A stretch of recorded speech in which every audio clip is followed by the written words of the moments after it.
KTR target చేస్తూ మొదటి నుంచి కూడా కేటీఆర్ అరెస్ట్ అవుతుండు, జైలుకి పోతుండు అంటూ కూడా వార్తలు వస్తున్నాయి. ఒక పులి స్టాప్ పడట్లేదు. ఎట్లా చూస్తారు ఈ ఈ తతంగం అంతా చూస్తే మీరు ఏమనిపిస్తుంది? 6 గ్యారెంటీలు అమలు చేయటంలో ఖచ్చితంగా ఫెయిల్ అయినటువంటి ప్రభుత్వము డైవర్షన్ పాలిటిక్స్ చేస్తుంది. ఆయన ఏదైతే ప్రజలకు అమలు చేయాల్సినటువంటి హామీల గురించి ప్రజల్ని ఎప్పుడైతే బలంగా అడుగుతున్నామో, మొన్నటిదాకా మన అల్లు అర్జున్ కేసు తోటి ఒక 10 రోజుల పాటు కాలయాపన చేసిండు. ఇవాళ మళ్ళా రామారావు గారి మీద లేనటువంటి కేసు, హైదరాబాద్ని ప్రపంచవ్యాప్తంగా కూడా ఈ ఫార్ములా కార్ల రేసుతోటి ప్రపంచం మొత్తం కూడా హైదరాబాద్ వైపు చూసేది విధంగా చేసినటువంటి రామారావు గారిని తప్పుడు బాండ్ల విషయంలో ఏదో జరిగింది, ఏం జరిగిందని కూడా ఏదో జరిగినట్టు ఆగమాగం చేస్తున్నారు. దీన్ని ఖచ్చితంగా కూడా జ్యుడిషియల్గా ఎదుర్కోవడానికి కూడా మేము హైకోర్టులో కేటీఆర్ పిటిషన్ క్వాష్ పిటిషన్ వేసినప్పుడు కూడా హైకోర్టు దాన్ని తిరస్కరించింది. ఒకవైపు కాంగ్రెస్ నాయకులేమో చర్యకి ప్రతిచర్య ఉంటుంది, అందులో భాగంగా హైకోర్టు కూడా చెంపపెట్టలాగా తీర్పిచ్చిందని చెప్పి కాంగ్రెస్ వర్షన్ ఏం చెప్తారు? ఇది ఇప్పుడు ఈ మీడియాలో కాంగ్రెస్ ప్రభుత్వం చేసేటటువంటి అప్రతిష్ట చేసేందుకు మాట్లాడే మాటలు కానీ హైకోర్టు క్లియర్గా ఏం చెప్పిందంటే కేసు విచారణ చేయమని చెప్పింది, కానీ రామారావు గారిని దోషి అని ఎక్కడ కూడా హైకోర్టులో చెప్పలేదు. ఆ క్వాష్ అర్థమైందంటే కేసు పెట్టే అధికారం ఉంది, కానీ దాన్ని విచారించే అధికారం జ్యుడిషియల్గా ఉంటుంది. కాబట్టి దాన్ని ఎవరు చెప్పాల్సిన అవసరం లేదు. కాంగ్రెస్ నాయకులు మొత్తం కూడా మసిబూసి మారేడుకాయ చేస్తారు. మీరు అంటారు మీరేదో చర్యకు ప్రతిచర్య అంటారు, మేము చెప్తున్నాం యాక్షన్కి రియాక్షన్ ఉంటుంది. అధికారం అనేది మాకు కొత్త కాదు. కేసీఆర్ గారు కానీ కేటీఆర్ గారు కానీ చూడని అధికారం కాదు.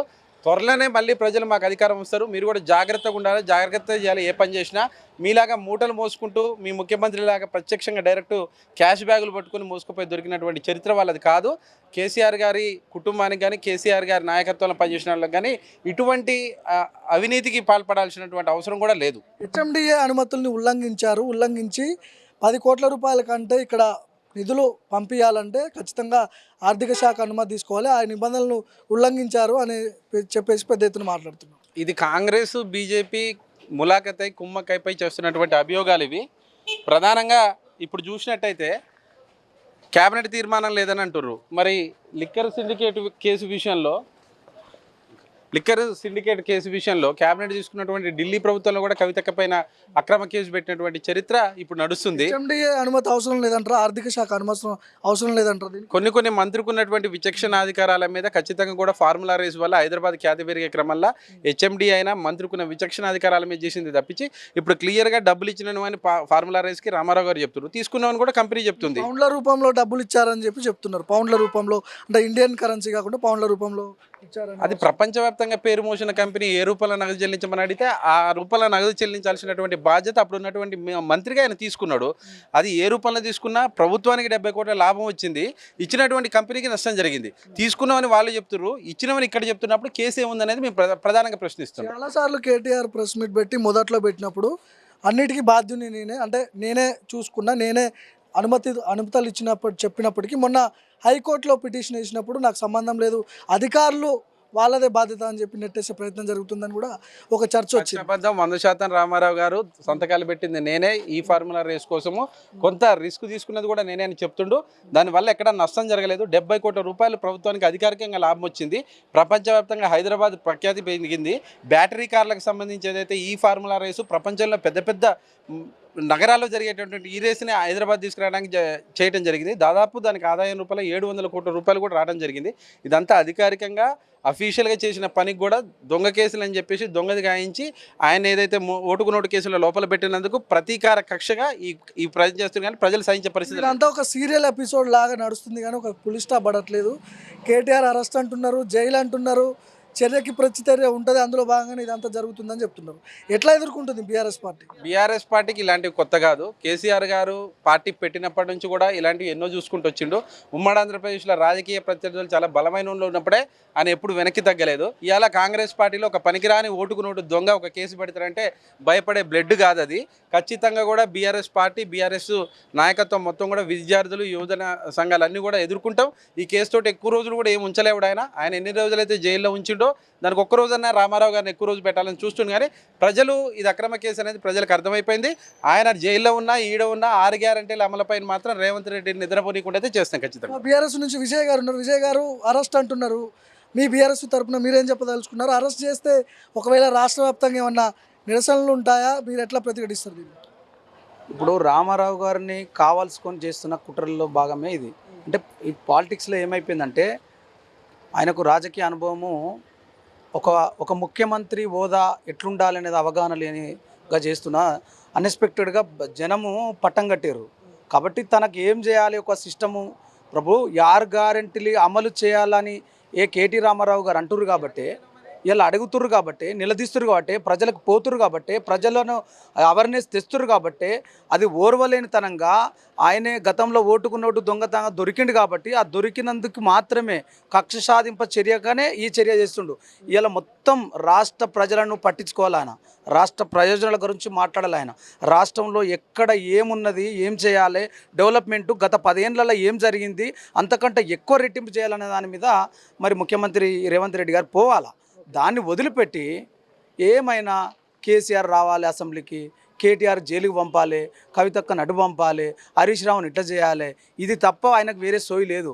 ఆయనకి ఏం సోయినదంటే, నేను జైలుకి పోయినా దొంగతనంగా, ఓటుకు నోటు కేసులో నేను జైలుకి పోయినా, వీళ్ళను కూడా ప్రజలలో ఏం చేయాలా, దొంగలుగా ముద్రించాలా, జైలుకి పంపే ఏర్పాటు చేయాలని కక్ష. చిన్నపిల్లలు కదా, చిన్నపిల్లలు దొంగట ఆడుకుంటే నన్ను కొడితే ఇంకోటి కొడతాను అంటుంటుంది ఆటలు, దొంగ ఆట లెక్క ఈ ఆట అట్లా ఆడుతుండు. అంటే ప్రజాస్వామ్యంలో ఒక ముఖ్యమంత్రి చేయాల్సిన పని మర్చిపోయి అక్కడ పక్కకు పెట్టి తన ప్రయోజనాల గురించి వదిలిపెట్టి ఇలా ఉట్టిగానే కేటీఆర్ రామారావుని పంపుతానంటే బాధ్యత పోవడానికి కేటీ రామారావు సిద్ధంగా ఉన్నాడు. నిప్పులేంది పొగలా రాదంటారు కదా, ఏం లేదంటారా ఈ కేసులో? ఏం లేదంటారు అసలు కేసులో 0.01% కూడా లేదు అని అంటున్నాం.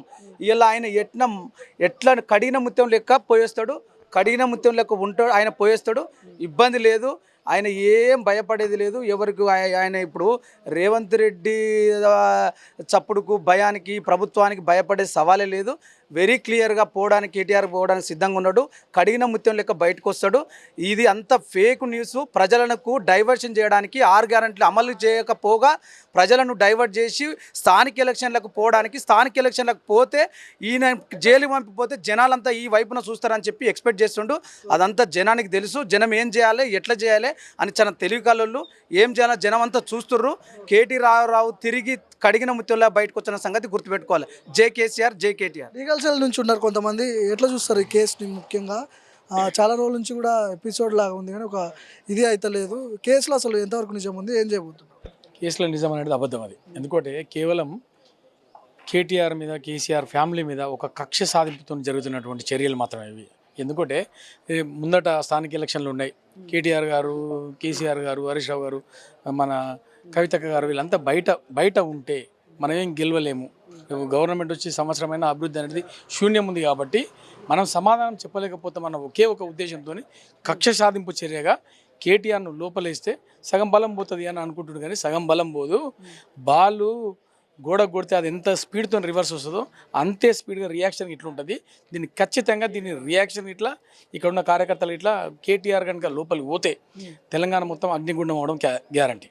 ఎందుకంటే ఇక్కడున్న తెలంగాణ వాదులు కానీ, టీఆర్ఎస్ శ్రేణులు కానీ, మరి ఇక్కడున్న ప్రజానికం కానీ ఖచ్చితంగా ఈ గవర్నమెంట్ ఫెయిల్ అయింది అనేది ప్రతి ఒక్కరు తెలుసు. ఫస్ట్ ఆఫ్ ఆల్ హైకోర్టులో క్వాష్ పిటిషన్ని కూడా కొట్టేయడం జరిగింది. సో ఎట్లా చూడాలి దీన్ని? కేటీఆర్కి ఎదురు దెబ్బ అని చెప్తున్నారు. తప్పు ఎదురు దెబ్బ అని అనుకోకూడదు. ఎందుకంటే క్వాష్ పిటిషన్ అలో చేయాలని ఏం లేదు. ఎందుకంటే ప్రైమరీ స్టేజ్లో ఉన్నది కాబట్టి అంటే ఇన్వెస్టిగేషన్ చేయండి అని అనొచ్చు. అంతేగాని అది హైకోర్టులో క్వాష్ కొట్టేసినంత మాత్రాన ఇదేదో ఎదురు దెబ్బ అనుకోవడం అది మూర్ఖత్వం వాళ్ళది. అదే గెలిచిన అనుకోవడం మూర్ఖత్వం. అది కామన్, అది జనరల్. అది దాన్ని పెద్ద సీరియస్గా చూడాలి. సుప్రీంకోర్టుకు పోయే అవకాశాలు ఎంతవరకు ఉన్నాయి ఇందులో ఈ కేసులో? అంటే పోవచ్చు. ఎందుకంటే లీగల్ అడ్వైజ్ తీసుకొని లీగల్ అడ్వైజర్స్ ఏం చెప్తే అది చేయొచ్చు. అది హైకోర్టు నుంచి ఇంకా క్లారిటీ రాలేదంటారా? ఇట్లా క్లారిటీ అంటే ఇంకా క్లారిటీ ఏది ఉన్నా కానీ ఇప్పుడు క్వాష్ పిటిషన్ కొట్టేయడము, అలో చేయడం అనేది ఇంపార్టెంట్ కాదు. ఎందుకంటే ఈ స్టేజ్లో కొంత ఇన్వెస్టిగేషన్ చేసిన తర్వాత అనొచ్చు. ఎందుకంటే స్టార్టింగ్ స్టేజ్ కాబట్టి. అట్లా మేజర్గా ఇక్కడ రేవంత్ రెడ్డి గారి భయం ఏంటంటే గెలిచి ఆయన ప్రభుత్వానికి వచ్చి దాదాపు సంవత్సరం అయిపోయింది. సంవత్సరంలో ఆయన అభివృద్ధి చేసింది శూన్యం. ఎక్కడ చూసినా కానీ యావత్ తెలంగాణ మొత్తం ఆయన కాంగ్రెస్ పార్టీకి, ఆయనకు మొత్తం వ్యతిరేక పవనాలు వీస్తున్నాయి. ఇది అందరికీ తెలిసిన విషయమే. ఈ టైంలో కేటీఆర్ను లోపలేస్తే మనం గెలవచ్చు, మనం నెగ్గొచ్చు అనే ఒకే ఒక నినాదంతో ఈయనను లోపలేయాలనుకుంటున్నారు. ఈయనను కక్ష సాధింపు చేయాలనుకుంటున్నారు. కానీ ఖచ్చితంగా ఒకటి మాత్రం వాస్తవం చెప్తున్నా, ఇంతకింత మిత్తితో సహాయిస్తాం, వడ్డీతో సహాయిస్తాం, గ్యారంటీ. ఇదైతే గ్యారంటీ. ఎందుకంటే ఎలాంటి అవినీతి లేని మా మీదనే నువ్వు ఎన్ని నిందలు వేస్తే నీ ప్రభుత్వంలో ఇప్పుడు సంవత్సరం నుండి నీ అవినీతులు చాలా ఉన్నాయి. అలాంటివన్నీ బయట తీస్తాం. రేపు వచ్చే గవర్నమెంట్ మళ్ళీ మాదే ఖచ్చితంగా. రైట్. మధు గారు, వాళ్ళు చివరిగా చెప్పండి, మొదటి నుంచి కూడా గవర్నమెంట్ వచ్చిన దగ్గర నుంచి కూడా బీఆర్ఎస్ నేతల కీలక నేతల అరెస్టులు ఉంటాయని చెప్పి బహిరంగ సభలో రేవంత్ మాట్లాడుతున్నాడు. సో ఇవన్నీ చూస్తుంటే అదే అనిపిస్తుంది. ఎట్లా చూస్తారు దీన్ని? అదే 100% కక్ష సాధింపు చర్యలు. ఓటుకు నోటు కేసులో ఆయన 50 లక్షలు బ్యాగ్ పట్టుకొని దొరికింది కాబట్టి ఎట్టి పరిస్థితుల్లో నన్ను జైలుకు పంపించినటువంటి ఉన్నటువంటి టీఆర్ఎస్ పార్టీ నాయకత్వాన్ని కూడా ఏదో ఒక రూపంలో అక్రమ కేసులు పెట్టించి జైలుకు పంపించాలనే దాంట్లో ఉన్నాడు. కానీ ఆయన ఈ తాటాకు సప్పులకి చిన్న వాటికి భయపడేటటువంటి వాళ్ళు ఎవరు కూడా టీఆర్ఎస్ పార్టీలో లేరు. ఇది ఉద్యమ నేపథ్యం కలిగినటువంటి రక్తం. ఆయనదేమో పచ్చిగా ఆ పార్టీ ఈ పార్టీ తిరిగి మూటలు మూసినటువంటి వచ్చినటువంటి నాయకత్వం కాబట్టి ఆయన అక్రమ కేసులకి భయపడాల్సిన అవసరం ఎవడు లేడు, భయపడేటోడు కూడా ఎవడు లేడు. ఫార్ములా ఈ రేస్కి సంబంధించిన ఇష్యూ చాలా చిన్నది. తెలంగాణలో బీఆర్ఎస్ అధికారంలో ఉన్నప్పుడు వేల కోట్ల రూపాయలు భూములు కొల్లగొట్టారని చెప్పి కాంగ్రెస్ వర్షన్. ఎట్లా చూస్తారు? ఏం చెప్తారు దీని గురించి? ఇప్పటిదాకా దాదాపు రామారావు గారిని 6 సందర్భాలలో అరెస్టు చేయాలని చెప్పేసి ఎప్పుడు ఏదో ఒకటి గాయించుతుండు. ఒకసారేమో వాళ్ళ బామ్మర్ది దగ్గర ఏదో గంజాయి దొరికింది, ఏదో రేవు పాట అని ఒకసారి చూసిరు. ఒకసారి చూస్తేనేమో ఏదో ఫామ్ హౌస్ అక్రమ కట్టడం కట్టిరని చెప్పేసి ఒకసారి చూసిరు. ఇట్లా 5 సార్లు విఫలమైనటువంటి రేవంత్ రెడ్డి 6వసారిగా చివరి అస్త్రంగా ఫార్ములా రేసు చెప్తుండు. బాండ్ల రూపంలో ఇచ్చిరంటే ఇవాళ మేము కూడా అడుగుతున్నాం. అదానీ అనే వ్యక్తి సాక్షాత్తు సెంట్రల్ గవర్నమెంట్కి బాండ్ల రూపంలో పార్లమెంటు అప్రూవల్ చేసినటువంటి బాండ్లు ఇచ్చిండు. ఇవాళ ఈ కార్ రేసు నిర్వహించిన కంపెనీ కూడా కాంగ్రెస్ పార్టీకి బాండ్లు ఇచ్చింది, టీఆర్ఎస్కి ఇచ్చింది, మిగిలిన అన్ని పార్టీలకు కూడా ఇచ్చింది. మరి ఇటువంటి బాండ్ల రూపంలో ఉన్నటువంటి పార్లమెంట్ సాక్షి తీసుకున్న వాటిని అడ్డంగా చూపించి రామారావు గారిని ఏ రకంగా జైలుకు పంపించారంటే ఎవరు నమ్మే పరిస్థితులు కూడా లేదు. గతంలో జన్వాడ ఫామ్ హౌస్ మీద డ్రోన్ ఎగరేసినందుకే ఇట్లాంటి చర్య ఉందనుకోవచ్చా? ఎట్లా? అదే పాతయన్నీ ఇప్పుడు ఆయనకు కూడా ఇంట్లో నుంచి బాగా ఒత్తిడి ఉందట. జనాలు మాట్లాడుకుంటారు. వాళ్ళ ఇంట్లో వాళ్ళ భార్య కూడా ఒక్కసారన్నా నిన్ను జైలు పంపించడం, నా ఇంటికి వచ్చి ఇబ్బందులు పాలు చేసిన నువ్వు జైలు పంపించాలని చెప్పేసి బాగా ఒత్తిడి చేస్తుందని ప్రజలు మాట్లాడుతున్నది కూడా మనం వింటున్నాం. ఆ రకమైన మానసిక పరిస్థితులలో సైకిక్గా మారినటువంటి రేవంత్ రెడ్డి గారు ప్లస్ ఇవాళ రాష్ట్ర ముఖ్యమంత్రిని గుర్తించడంలో కూడా ప్రజలు దాదాపు ఏ సభలకు పోయినా రేవంత్ రెడ్డి గారి పేరు మర్చిపోవడం కూడా ఆయన మానసికంగా బాగా ఇబ్బంది పడిపోయి ఆయన మానసిక ఆందోళనతోటి ఇటువంటి చర్యలు చేస్తుండు. ఆయన చేసిన కేసులలో ఇప్పటిదాకా ఎవరు ఒక రోజు కూడా జైలుకు పోయి వచ్చింది కూడా లేదు.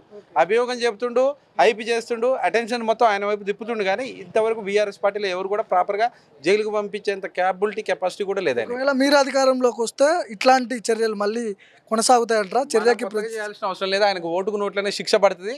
అది ఆయన ఖచ్చితంగా 5 ఏళ్ళు 10 ఏళ్ళు, ఎందుకంటే వీడియో ఎవిడెన్స్ తోటి సాక్షాత్తు ప్రత్యక్షంగా దొరికింది కాబట్టి ఆయన మీద కక్ష సాధింపు చేయాల్సిన అవసరం లేదు. నిజంగా దొంగతనం చేసిన వానికి కక్ష చేయాల్సిన అవసరం లేదు. ఖచ్చితంగా కూడా ఆ కేసులో శిక్ష పడుతుంది. ఆయన చేసే వాళ్ళ అన్నదమ్ములు చేసే అరాచకాలు కూడా ఇంతకింత సీరియల్ కంటే ఎక్కువ వస్తాయి. ఇవన్నీ కూడా ఎంతకి అంత మళ్ళీ బదులు తీర్చుకోవాల్సినటువంటి సందర్భం అయితే వస్తుంది. బీఆర్ఎస్ నుంచి దశరథ్ గారు ఉన్నారు, చెప్పండి. కేటీఆర్ అరెస్ట్ అంటున్నారు, జైలుకి పంపిస్తామంటున్నారు, రివెంజ్ పాలిటిక్స్ అంటున్నారు. ఏంటి, ఎట్లా చూస్తారు? ఇది డెఫినెట్గా రివెంజ్ పాలిటిక్స్. ఎందుకంటే అక్కడ విషయం లేకుండా కూడా దాన్ని క్రియేట్ చేసి ఇంకా రీసెర్చర్లను పిలిచి దాంట్లో నిపుణులను పిలిచి వాళ్ళతో శోధించి పరిశోధించి ఏదో ఒకటి క్రియేట్ చేయాలి. ఇప్పుడు మొన్న చూసుకున్నాం మనం 3 నెలల కింద దీపావళి పండుగకు వాళ్ళ ఇంట్లో ఏదో ఇల్లు దావా చేసుకున్నారు వాళ్ళ ఫ్యామిలీ వాళ్ళు. ఆడ రేవ్ పార్టీ అని పోర్ట్రేట్ చేసారు, దాన్ని డ్రగ్స్ పార్టీ అని పోర్ట్రేట్ చేసిండు. అంటే మెంటల్ స్టెబిలిటీ తప్పిపోయిండు ముఖ్యమంత్రి గారు. వాస్తవానికి సోదరులు అన్నట్టు వాళ్ళ ఇంట్లో నుంచి ఒత్తిడి ఎక్కువైపోయింది. నువ్వు గతంలో నువ్వు ప్రతిపక్షంలో ఉన్నప్పుడు నిన్ను అరెస్ట్ చేసిరు కదా, నువ్వేం చేస్తున్నావు? సంవత్సరం నుంచి నువ్వు ఎందుకు వాళ్ళని ఏం చేయలేకపోతున్నావు అంటే ఇక్కడ ఏం లేదు చేయడానికి. అవినీతి అనేది జరగలేదు. నువ్వు ఎన్ని కేసులు పరిశోధిస్తావు? ఫోన్ ట్యాపింగ్ ఏమైంది? అసలు 3 నెలలు అవుతున్నది ఈ కేసు అయ్యి. అప్పటి నుంచి మీడియాలో ప్రచారం చేస్తున్నావు తప్ప యాక్షన్ ఇప్పటివరకు తీసుకోలేకపోతున్నావు. అంటే దానిలో ఏం లేదు అసలు. వాస్తవానికి తుపేల్ కేసు, లొడపీస్ కేసు ఎట్లా అంటే ఇప్పుడు చట్టంలో ఒక వెసులుబాటు ఉంటుందండి. ఏసీపీకి విచారణకు వెళ్ళినప్పుడు న్యాయవాదులతో వెళ్ళాల్సిన అవసరం ఏముంది? అక్కడ పోలీసు వాళ్ళు కూడా అడ్డుకోవడం జరిగింది. నేను దానికి కూడా చెప్తా. అయితే కేసులో ఉన్నది ఏంటంటే ఇప్పుడు చట్టంలో ఒక అంశం ఉంటుంది, మనకు ఒక వెసులుబాటు ఏంటంటే నువ్వు నా మీద దాడి చేస్తున్నావు, నేను ప్రతిదాడి చేయాలి, నన్ను నేను కాపాడుకోవాలంటే, నేను స్వీయ రక్షణ పొందాలంటే నీ మీద దాడి చేసి మాత్రం తప్పించుకోగలుగుతా. అంటే జనాల యొక్క ప్రయోజనాల కోసము, హైదరాబాద్ యొక్క బ్రాండ్ ఇమేజ్ కోసం ఏదైనా చేస్తే అది తప్పు కాదు. చట్టం పరిధిలో ఎట్టు పరిస్థితులు తప్పు కాదు, పబ్లిక్ డొమైన్లో అంతకంటే తప్పు కాదు అసలు. ఇంకోటి విచారణ అన్నారా మీరు? పట్నం నరేందర్ రెడ్డి గారిని అట్లనే విచారణ పేరు మీద తీసుకుపోయారు. ఎప్పుడు ఒక్కరిని వేసుకొని పోయారు. మార్నింగ్ వాక్ పోతే కేబీఆర్ పార్క్ కాడ వేసుకొని పోయారు. వేసుకపోయి ఏం చేసిరు? ఖాళీ పేపర్ పెట్టి ఈయన సంతకం తీసుకున్నారు పోలీసు వాళ్ళు. అది ఎవరిచ్చిన స్క్రిప్టో ఏందో మరి, ఈయన ఇచ్చినటువంటి స్టేట్మెంట్ అనేసి దాన్ని మీడియాలో పోర్ట్రేట్ చేసిరు నెగిటివ్గా. అంటే ఆయన బయటకు వచ్చి చెప్పిందాక కూడా బయట సమాజానికి తెలియదు. అందుకే నా యొక్క న్యాయవాదులు కానీ నా యొక్క లీగల్ సెల్తోని నేను వాళ్ళ సమక్షంలో నేను విచారణ ఎదుర్కొంటా. మీరు లైవ్ టెలికాస్ట్ పెట్టుకోండి, వీడియోలు పెట్టుకోండి, మీరు ఎంతమంది ఉంటారో ఉండండి, జనాలు అందరూ చూడని విచారణ. మీరు ఎన్ని ప్రశ్నలు అడుగుతారో అడగండి. అరెస్టుకు రెడీగా ఉన్నా, జైలుకి పోవడానికి సిద్ధంగా ఉన్నా అలాంటప్పుడు క్వాష్ పిటిషన్ వేసుడు ఎందుకు, సో మళ్ళీ లీగల్గా పోవడం ఎందుకు అనే ఒక చర్చ కూడా వస్తుంది. ఇప్పుడు మన మీద ఒక ఆరోపణ వచ్చింది, అంత పెద్ద నాయకుని మీద ఆరోపణ వచ్చిందంటే మనం దాన్ని డిఫైన్ చేయలేకపోతే అది ఒప్పుకున్నట్టే. ఎందుకంటున్నంటే ఈరోజు దాని మీద అసలు దాంట్లో అవినీతి అనేదే లేదు. ఆ కంపెనీకి డబ్బులే పోలేవు అంటున్నారు. ఆ కంపెనీకి డబ్బులు ఉన్నప్పుడు అవినీతి ఎక్కడిది అసలు? దీనిలో వెసులుబాటు ఉన్నది కదా, అది తప్పైనా ఒప్పైనా న్యాయంలో మనకు చట్టంలో వెసులుబాటు ఉన్నది కనుక దాని మీద పోయినాము. ఇక్కడ ఉన్నోళ్ళు మేనేజ్ చేసుకున్నారు, ప్రభుత్వం అధికారంలో ఉన్న కాంగ్రెస్ పార్టీ మేనేజ్ చేసుకున్నారు, కొట్టేసిరు, అయినా సిద్ధమే అంటున్నాం. మీరు జైల్లో పెడతారా పెట్టండి, తిహార్ జైల్లో పెడతారా పెట్టుండి. జనాల కోసం ఈరోజు మాట్లాడుతుంటే తీసుకుపోయి జైల్లో వేసే కుట్ర చేస్తున్నది ప్రభుత్వం. వచ్చినప్పటి నుంచి కూడా బీఆర్ఎస్ పార్టీ టార్గెట్గా బీఆర్ఎస్ నాయకులు కానీ యాక్టివిస్టులు కానీ ఎవరైతే ప్రభుత్వం మీద మాట్లాడుతున్నారో వారిని నిర్బంధాలకు గురి చేయాలి, భయభ్రాంతులకు గురి చేయాలి, ఇక్కడ ఉన్నటువంటి నాయకులను బెదిరించాలి, వాళ్ళను సైలెంట్ చేయాలనే ఒక దురుద్దేశంతో ఈ ప్రభుత్వం వేరేస్తున్న తప్ప ప్రజలకు ఇచ్చినటువంటి హామీలు ఏంది, ఎటుపోయినాయి, వాటి లక్ష్యంగా ఏనాడు కూడా కార్యాచరణ లేదు. ఈనాటికి కూడా విద్యాశాఖకు మంత్రి లేరు. ఎందుకు 60 మంది విద్యార్థులు చచ్చిపోతారు గురుకులాల్లో? యూనివర్సిటీల పరిస్థితి ఏంది? నిరుద్యోగులకు ఇచ్చిన కమిట్మెంట్స్ ఏంది? కాబట్టి ఇవన్నిటి గురించి కూడా మాట్లాడొద్దు. బీఆర్ఎస్ పార్టీ నాయకుడు వర్కింగ్ ప్రెసిడెంట్ను మూస్తే అంత సెట్ అవుతుందని ఒక అపోహలా బతుకుతున్నది కాంగ్రెస్ పార్టీ. కానీ బీఆర్ఎస్ పార్టీ పుట్టిందే ఉద్యమాలతోని, ఉద్యమాల పురిటిని పోసుకొనే పునాదుల మీద నిర్మాణమైనటువంటి బీఆర్ఎస్ పార్టీ కేటీఆర్ని అరెస్ట్ చేస్తారా, జైల్లో పెడతారా పెట్టండి, కానీ ఎట్టు పరిస్థితిలో ఇచ్చినటువంటి హామీల మీద ఫైట్ చేయడానికి ఖచ్చితంగా సిద్ధంగా ఉంటారు అందరు. రైట్. సో ఇది మొత్తానికి కేటీఆర్ ఇంటి దగ్గరికి పెద్ద ఎత్తున కార్యకర్తలు, మాజీ మంత్రులు, ఎమ్మెల్యేలు అందరూ కూడా తరలి వస్తున్నారు. లోపల కేటీఆర్తో పాటు కవిత కూడా ఉన్నది, హిమాంశు ఉన్నది, వాళ్ళ కుటుంబ సభ్యులు కూడా ఉన్నారు. పెద్ద ఎత్తున కార్యకర్తలు, మాజీ మంత్రులు, ఎమ్మెల్యేలు అందరూ కూడా ఇక్కడికి రావడం జరుగుతుంది. పైన చూడవచ్చు ఒకసారి పైల శేఖర్ రెడ్డి, ఎమ్మెల్సీలు, ఎమ్మెల్యేలతో పాటు చాలామంది కీలక నాయకులందరూ కూడా ఇంట్లో ఉన్నారు, మాట్లాడుతున్నారు. క్వాష్ పిటిషన్ కేటీఆర్ వేసిన తర్వాత క్వాష్ పిటిషన్ని హైకోర్టు తిరస్కరించడం జరిగింది. దాని తర్వాత దానికి సంబంధించిన పత్రాలను మళ్ళీ వీళ్ళు మాన్యువల్గా రిసీవ్ చేసుకునేందుకు సిద్ధంగా ఉన్నారు లోపల. సో దీని తర్వాత ఎట్లాంటి పరిణామాలు ఉంటాయో చూడాల్సిన అవసరం ఉంది.